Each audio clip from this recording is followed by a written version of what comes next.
అంటే జనరల్గా మా టీపీఎం తెలుసుకున్నా, అంత ముందు రోజు తెలుసుకున్నా, సాయంత్రం పొద్దున మీ దగ్గరికి వచ్చేసిన. ఫస్ట్ టైం చెప్పినంటే మీరు ఇదే చెప్పారు, సార్ మాకు పట్టాలు ఇవ్వాలి, మాకు ఏమైనా మిస్ అయ్యేటట్టున్నది, వేరే వాళ్ళకి ఇచ్చేటట్టున్నది అని వీళ్ళు మోమటం లేకుండా చెప్పింది సార్. ఇట్లా మా కొంచెం మిస్గైడ్ అయ్యేటట్టున్నది, వేరే వాళ్ళకి పోయేటట్టున్నది, వేరే వాళ్ళకి ఇచ్చేటట్టున్నది, కాబట్టి మేము ఇక్కడ ఇస్తేనే మేము లేస్తామని అప్పుడు చెప్పారు. చెప్తే సరే అమ్మా నేను కలెక్టర్ సార్ దగ్గరికి పోయి మీకు చెప్తానమ్మా, ఏదైనా అయితే వీళ్ళందరూ ఉన్నారు అంతే కదా.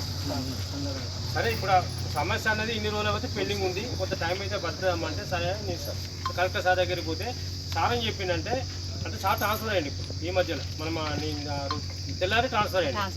ఫస్ట్ లోపు ఫైనల్ చేద్దామని సార్ మాట ఇచ్చాడు కలెక్టర్ సార్. మళ్ళీ మీ దగ్గరికి పోయి కలెక్టర్ సార్ దగ్గరికి పోయి మళ్ళీ మీ దగ్గరికి వస్తాను మీ అదే టైంలో 1-2 గంటల లోపే వచ్చేస్తాను నేను, మళ్ళీ వేరే ఏం పని పెట్టుకోవాలి నేను అంటే మళ్ళీ ఇదే చెప్పేసిన మరి ఫస్ట్ లోపు వస్తారటమ్మా మీరు స్ట్రైక్ ఇది తీసేయండి అని చెప్పేస్తే లేదు సార్ మాకు పట్టాలు ఇస్తేనే మేము తీసేస్తాం లేకపోతే తీసేయమని చెప్పాను అట్లా.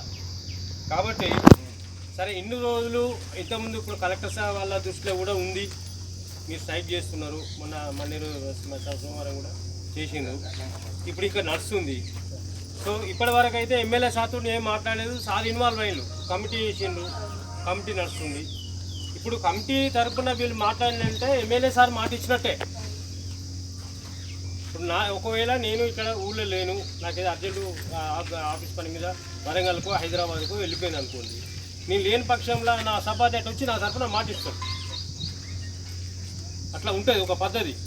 కాబట్టి ఇప్పుడు ఎమ్మెల్యే సారే హామీ ఇచ్చింది కాబట్టి ఉన్న ఎలిజిబిలిటీ వాళ్ళకి కంపల్సరీ ఎంత అవుతుందంటే మా దగ్గర ఉన్న లిస్టు ప్రకారం 616 అప్లికేషన్లు వచ్చినాయమ్మా. వీటికి మీకు తెలుసో తెలియదో నేను మళ్ళీ మొదటి నుంచి చెప్తున్నా.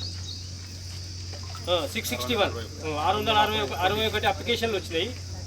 అందులో మా దగ్గర ఉన్న ఇన్ఫర్మేషన్ ప్రకారం 178 ఎలిజిబుల్ లిస్ట్ ఉన్నాయి. మళ్ళీ 393 మందికి అప్పుడు పిలిచేదో అలాట్ చేసినట్టుంది అంతేనా, 390 మందిని పిలిచి అలాట్ చేసిందట. యాక్చువల్గా మా దగ్గర ఉన్న ఇన్ఫర్మేషన్ 178 మంది నిజమైన నిరుపేదలని మా దగ్గర ఐడెంటిఫై అయింది. నిరుపేదలు ఎవరికి ఇవ్వాలి, ఒక స్కీమ్ కానీ ఒక ఇల్లు కానీ ఒక ఏదైనా కూడా ప్రభుత్వం నుంచి వచ్చే స్కీమ్ కానీ గృహలక్ష్మి కానీ, అది గృహలక్ష్మి అంటే పాత గవర్నమెంట్ కానీ, పెన్షన్ కానీ దానికి ఉంటుంది. బీపీఎల్ అంటే పేదరికానికి దిగువ స్థాయిలో ఉన్న వాళ్ళకు అది ఎలిజిబుల్, దాని ప్రకారం ఇవ్వాల్సి వస్తుంది. ఫస్ట్ ఏంటంటే సారు చెప్పినట్టు ఎలిజిబుల్ వాళ్ళకి ఇచ్చేస్తాం, ఇందులో పట్టాలు ఇచ్చేస్తాం ఈ 10 రోజుల ఫస్ట్ లోపు తప్పకుండా ఇచ్చేస్తాం. నేను ఇచ్చింది కాదు, హామీ ఎమ్మెల్యే సార్ ఇచ్చేస్తాం. ఏముండదు ఇవాళ సాయంత్రం వచ్చి సత్యన్న గారిని కూడా కలవండి, ఇదే అంశం మీకు చెప్తాడు. ఓకే అందరు వచ్చి ఒకసారి క్లాప్స్ కొట్టండి ఇక గట్టిగా.